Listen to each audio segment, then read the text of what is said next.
मुझे नहीं दिख रहा था। जिस गुरु ने मुझे मेरे जीवन का उद्देश्य पहचानने में सहायता की, उस गुरु को मैं उस दिन पहचानने में असफल था।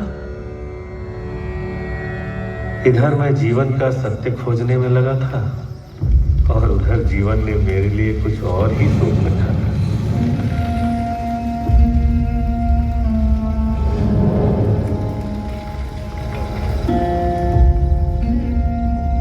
मेरे पिताजी की मृत्यु के बाद घर की आर्थिक स्थिति बहुत कमजोर हो गई। दुख और निराशा भरे प्रश्न मेरे मन में उठने लगे।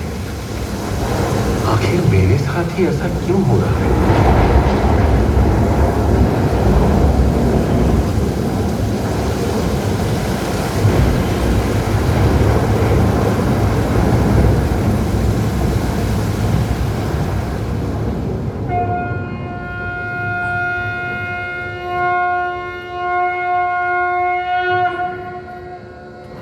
बेचैनी, निराशा, व्याकुलता के सिवा मेरे पास कुछ नहीं। मुझे भगवान, शास्त्र, अद्वैत, वेदांत से अब कोई लेना देना नहीं जानना मुझे कोई भी सच। मुझे सिर्फ पैसे चाहिए अपने परिवार की भूख मिटाने के लिए। क्या आपकी ये काली माँ मेरे लिए इतना कर सकती है? हाँ हाँ, क्यों नहीं। मेरी काली माँ कुछ भी कर सकती है। तो कहिए इन्हें मुझे एक नौकरी दिला दे। तुम खुद ही क्यों नहीं मांग लेते इनसे? यही तो है वो।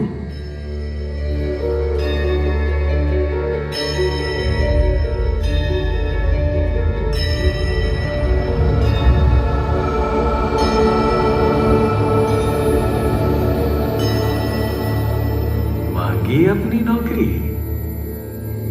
नौकरी नहीं। उनके सामने आकर मन जैसे भर भी आया और खाली भी हो गया। अच्छा, चलो चलो एक बार फिर से कोशिश करो।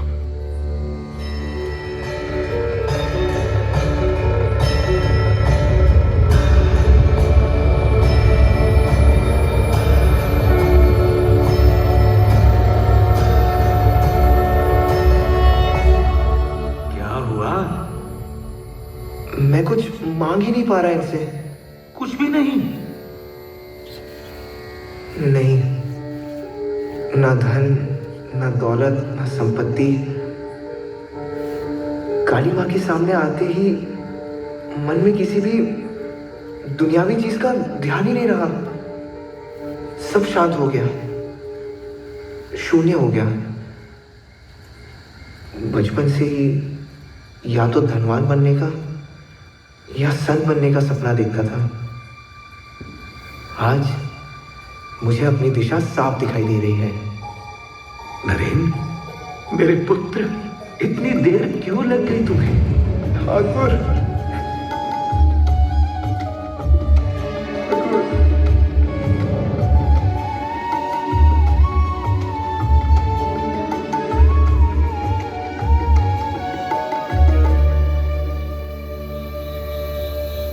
जैसे एक माँ अपने बच्चों के लिए उनके मन अनुसार अलग अलग पकवान बनाती है ना, वैसे ही ईश्वर तक जाने वाले कई मार्ग हैं। रास्ता जो भी हो, ईश्वर के द्वार तक ही जाता है। ईश्वर मानो अमृत का एक असीम सागर है जो मीठा है, शुद्ध है। क्या तुम्हें इस अमृत में समाना नहीं है?